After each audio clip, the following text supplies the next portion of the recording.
Hello folks, it's David Connelly here, the web developer extraordinaire. I'd like to talk about a video that I posted a few days ago, and quite frankly I think the video was rubbish. I think it fell below my usual low standards, and I wanted to just post a follow-up and let you folks know what's happening.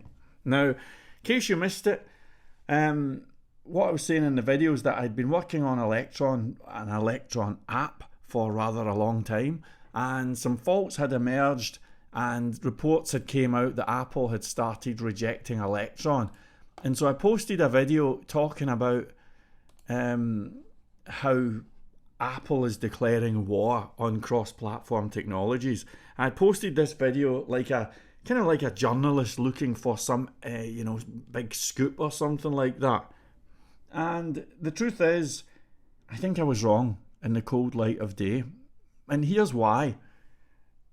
When I looked into this a bit closer, it became very clear to me that a lot of the sensationalist articles discussing this were, to a large extent, bullshit. I mean, just look at this headline here. Apple is trying to kill web technology. That's like saying Mr. Kipling's trying to kill off the cake industry. The Michelin Man is campaigning for no more tyres. You know, the creepy McDonald's clown is no longer into hamburgers. It makes no sense at all, and it's just sensationalist crap. Now, what became clear to me from a technical point of view is that there were actually, and there are actually, two very distinct issues that happen to be happening with Electron, JS, and Apple at the moment. One of the issues is that Apple has been rejecting Electron apps, version 6 and 7, might I add, and it's been rejecting those apps on the App Store. Now, I don't plan on going on the App Store. I have nothing. I'm not in the slightest bit interested. Care factor zero. And in any event, I'd figured out about a month ago that version 7 of Electron was dodgy, and to downgrade is no problem at all. In fact, I'm not even on 7 right now. So none of this affects us. They rejected Electron apps from the App Store because of a technicality. You can read about it if you want.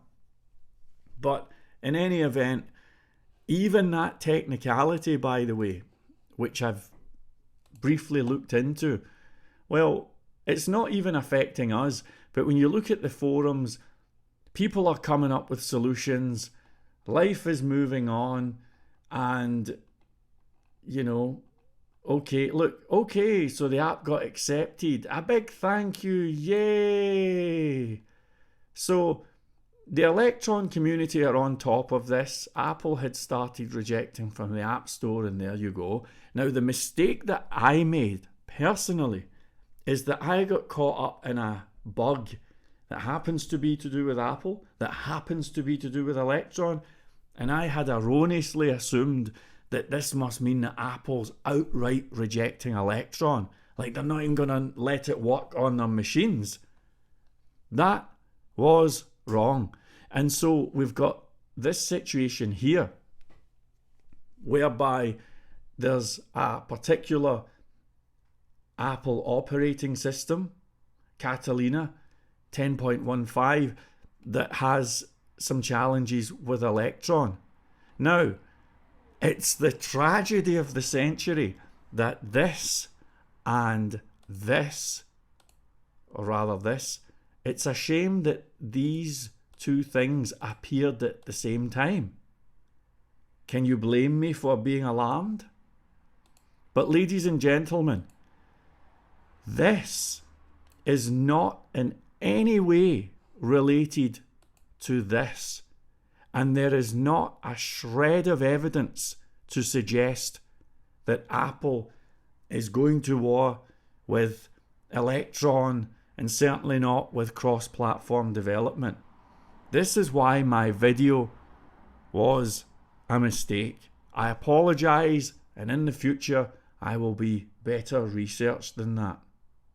So, just to be clear, nobody from Speed Coding Academy currently, nobody that I'm aware of, has any challenges running the TronGate desktop app on Apple devices. I'm on an Apple device and I enjoy it, and it's been tested inside out and we're okay.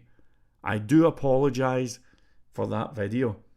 I think that, and I do have to say this, it bothers me that the particular single user who had this issue has been coming back and saying, oh, you know, here's an article, here's what you need to do, here's this, oh, and did you hear that PHP got hacked as well? It sends me another link.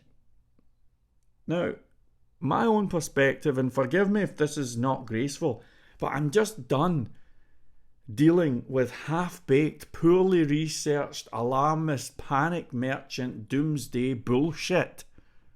I'm done with it. Because when you actually look at it in the cold light of day, it doesn't stand up.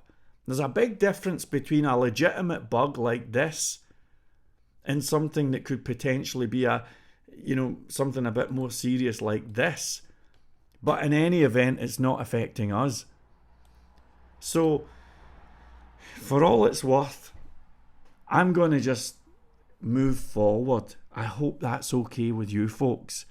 I'm not going to accept any tutorials. I'm not going to look at this guy's suggestions. I've already got suggestions of my own. And in any event, I'm planning on just buying the developer's license as soon as I can get a chance. And I believe that it handles this anyway. So, no more doomsday bullshit. It's a lot of bullshit. And I'm done with it. Okay, thanks for listening. I'll talk to you soon.